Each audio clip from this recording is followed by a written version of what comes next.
Okay, a very blessed first, very first of September 2025. As we all know, pinag-uusapan nila, on the 23rd of this month will be the rapture of the church. Yan po ang sabi po nila. Pero ako, patuloy ko pong binabanggit po sa inyo kung ano po yung dapat nating gawing mga Kristiyano at ito po ay dapat po nating isa puso at laging isa-isip bawat minuto ng ating mga buhay. So para po sa ating mga brothers and sisters sa Panginoong Hesukristo, number one, don't be afraid. Huwag matatakot. So karamihan po na nakakausap ko, sabi natatakot daw po sila. Sabi ko nga doon sa isang bata, ba't ka matatakot? You will meet Jesus. O yun, din napaisip siya. Okay, susunod po, lagi tayo maging alerto. Stay alert. Saan? Stay alert sa paligid. Halimbawa, nakakita ka ng isang taong hindi pa saved. Maging alerto tayo to share our faith, share the gospel, di ba? Tapos ito, para po sa atin naman, keep your faith steady. Keep your faith steady. Of course, ang faith po natin galing kay Jesus. Pero yung mind po natin kasi, yun ang pinapasukan ni Satanas eh. Diyan siya dumadaan sa mind. So, yung faith natin dapat kay Lord, nakapokus tayo sa Kanya. Okay? Then, susunod, ito po ang pinaka-point ko rito. Live ready every day as if this is the day. Again, live ready every day as if this is the day of the rapture. Araw-araw, lagi tayo maging tawag dito, mapaghintay. Let's wait. Every day tayo naghihintay. At maging handa tayo na to meet Jesus every day. Malay mo, mas mapaaga pa sa 23rd, di ba? Tapos, ang pinakamaganda po rito naman, trust the Lord's timing. Not human prediction. Pinakamaganda po yan. Trust the Lord's timing. Not human prediction. Okay? So, yan po ang dapat nating gawin. Okay, para patas naman po tayo, magbibigay lang po ako ng tatlong mga rason bakit yung mga ibang tao as of now ay talagang naniniwala na ngayong Setyembre 23 hanggang 24 ang pagdagit sa atin. Okay, may tatlong rason bakit maraming naniniwala na rapture na this September 23 to 24 ng taong pong ito. Number one, yun pong tinatawag na United Nations decision. Yung UN decision na tinatawag. Okay? Because it has been recorded that there could be a possible peace treaty for the Middle East on the 23rd of September. Tandaan niyo yung date. 23rd of September. That possible peace treaty. No? Para po sa Middle East po yan. At alam naman po natin, ang Middle East ay napakagulo ever since at parang hindi nga po nagkaroon ng katahimikan ng Israel ever since umakyat ang Panginoon sa langit. Ano? So ever since bago pa nga ipanganak ang Panginoon, lagi na pong ganyan. Lagi pinag-aagawa ng small land na yaan. So again, reason number one, bakit maraming naniniwala na baka rapture na nga po sa 23rd of this month ay ito nga pong tawag dito, itong posible na maging peace treaty nila para sa Middle East. September 23 pa man din yung tawag dito, yung naturang araw na yaon. Kaya nga po, syempre, so this potential peace treaty could be another step daw, no? Another step to God's plan being fulfilled, no? Yung parang natupad na kalooban ng Diyos or be the final trigger. Ayan po ang banggit po nila. Kaya, yeah, it makes sense kung titingnan naman po natin. Susunod na rason, and I believe ito po talaga naman yung tipong talagang laging binabanggit. Ito po yung tinatawag na Feast of the Trumpets. The Feast of the Trumpets, no? Ito po ay isang pista ng mga Hudyo na kung tawagin ay Feast of the Trumpets. Na ito po ay tinatawag na one of Israel's biblical festivals described dun sa aklat ng Leviticus. Okay? The Feast of the Trumpets is one of Israel's biblical festivals described in Leviticus.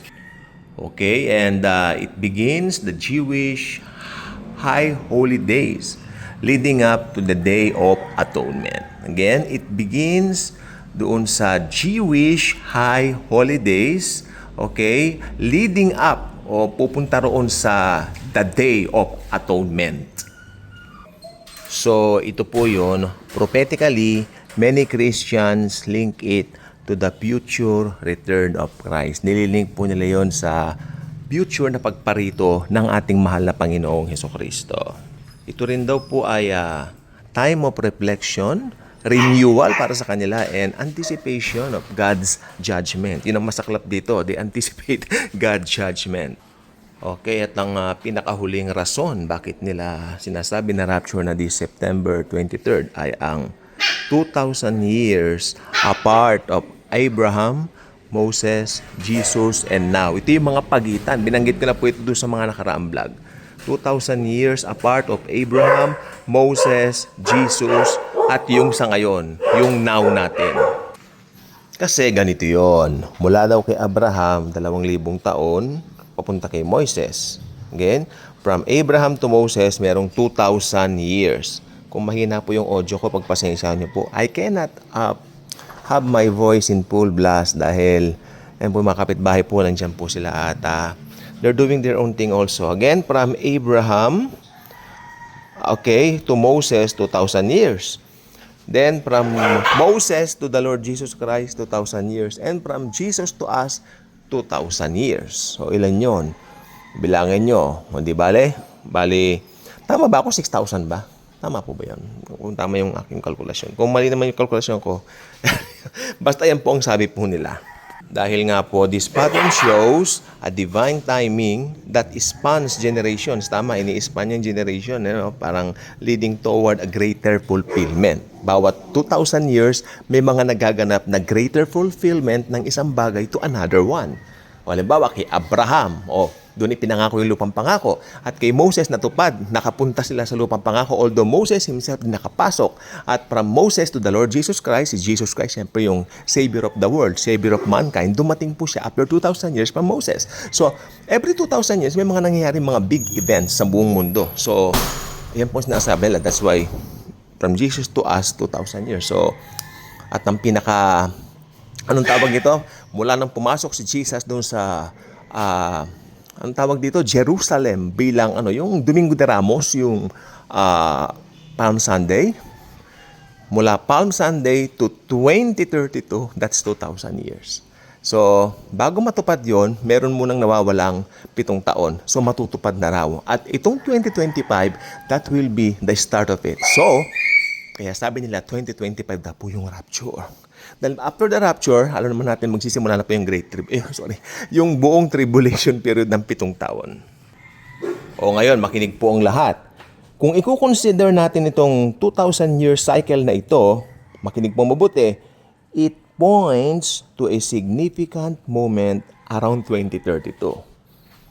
Kaya yung 2032, kasi binibigyan talagang diin dito, yung pagitan, ulitin ko, ng Domingo de Ramos hanggang nung sa darating na 2032 is 2,000 years. Okay? So, yun lang po. So, tingnan po natin iba. Kaya nga po, God's timing is perfect beyond any human understanding. Okay. Ako, na-amaze ako dito sa, anong tawag dito? Sa numerology ng lahat ng ito. I was blown away. May magsasabi sa atin na, uy, ang dami na nanghula dati. Yes, marami na naghula, mga propeta, propetisa, pero karamihan po sa kanila nag-fail. Dahil tinignan ko rin yung mga hula ng mga ito, hindi po nag-aakma yung mga numbers. Parang sariling gawa lang nila yung mga yaon. Pero ito po, iba po talaga ito. Pero hindi ko po sinasabi na September 23 to 24 rapture. Pero ang sabi ko lang, mangha ako dito sa numerology ito. Sobra. Kaya ito naman po ang conclusion ng maraming theologians sa mga nangyayaring ito. The world's end at this time would fit into this divine rhythm of history and redemption. Kanya nga, this reminds us to trust God's timing and stay faithful as His plan unfolds perfectly. Mula po ito sa isang theologian. So ngayon, to sum it up mga kapatid ko, ano po ba ang rapture? What is the rapture? The rapture is Jesus takes believers to be with Him. Okay? Ito po ay mangyayari in an instant. Then, it will signals the start of end-time events. Tama po yan. Ang malungkot lang po nito, those left behind, yung mga, again, ang maiiwan po kasi, yung mga hindi nagtiwala sa finished work ni Christ. Yung mga hindi nagtiwala sa ginawa ni Kristo sa cross. Those left behind will face the 7 years tribulation.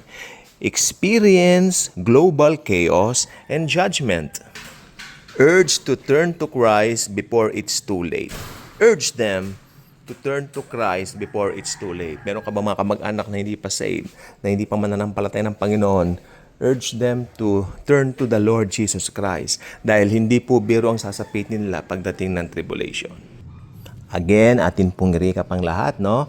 Theories may align. Ang mga teorya o mga numero, numerology, it may align perfectly. Pero, trust God's Word, not human predictions. Yan pa rin po maiiwan ko sa inyo. Trust God's Word, not human predictions. Dahil sa totoo lang po, marami pong magagaling na teologo ang medyo nagkakamali din naman sa kanilang mga kalkula. Iba perfectly pero hindi po nangyayari according dun sa kanilang hinahangad.